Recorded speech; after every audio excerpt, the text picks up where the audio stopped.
I'm going to spend time talking to retired General Charles Wald in the meantime, who joins us now, former Director of Strategic Planning and Policy, U.S. Air Force, former Deputy Commander of U.S. European Command. Welcome.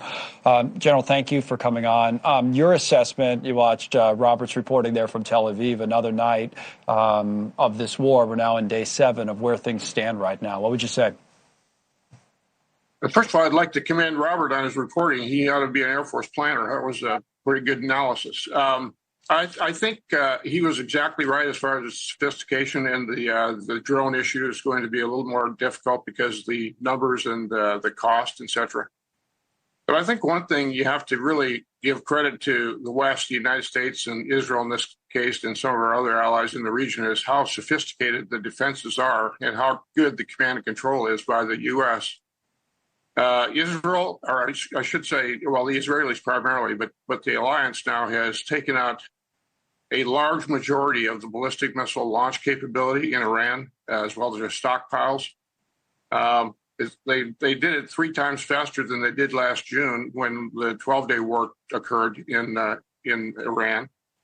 So I think the performance right now of the alliance, our allies, is outstanding, and I think they should be commended. But just like Robert said, it only takes one missile to get through and have a disaster. So, yeah.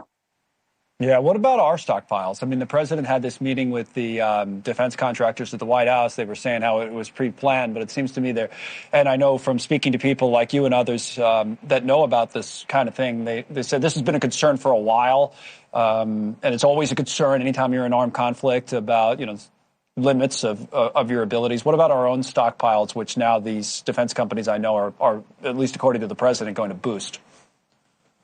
Well, as a typical military guy, you can never have enough, but we do have enough. Right. And I think one thing that hasn't been talked about is that even though NATO is not involved here per se, some of the NATO countries are getting involved, and there is a huge amount of stockpile in the NATO arsenal that we could tap into. It's very close. So I don't think we're going to run out of anything, frankly. Getting involved, so you expect more, like there's been the back and forth with the UK. I was watching the Prime Minister's news conference yesterday a little bit about this because of Diego Garcia and permissions there, but what do you expect from other countries as this continues? Well, I don't see any of the countries committing their full force to this, but there already are NATO allies participating in different ways. The Brits have sent some fighters, or I should say the French have sent some fighters into Qatar to do air defense. The Brits have provided some things. The Australians were on the submarine that dropped that tanker with a torpedo the other day. So they're there, right. And if it ever got out of hand, which it's not going to, they would be there with us. Not going to. Say more, as reassure people that are fearful that it will. What do you mean if it's not going to get out of hand?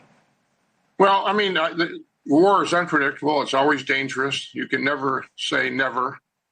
But from what I've seen so far, the Iranian, of course, I think with the start of the demise of their leadership, their military leadership was a big deal. They've made some stupid decisions. I think the Iranians firing a missile into Turkey was probably one of the biggest strategic errors they could have made, and things like that. And so they're husbanding their weapons right now. They haven't had any great giant barrages of ballistic missiles, so I think things are looking pretty bad. How long can they hang on for, General, do you think? I know they're trying to make things chaotic with oil prices and Hormuz and all that, but how long can they string this out?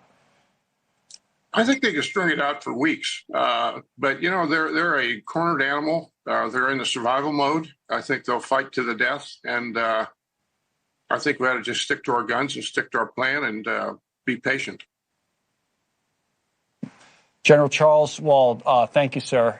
We'll continue to watch Tel Aviv and all the rest of the region here tonight as we continue with our broadcast from Turkey and Istanbul. We're actually hoping to make Dubai our next stop. It's been a real focus, as Robert was talking about earlier, to begin with, whether it's Dubai or Doha, today Bahrain. But anyway, that's where we hope to go as the coverage continues next week. Travel's the challenge. And we continue tonight from Istanbul. Coming right back.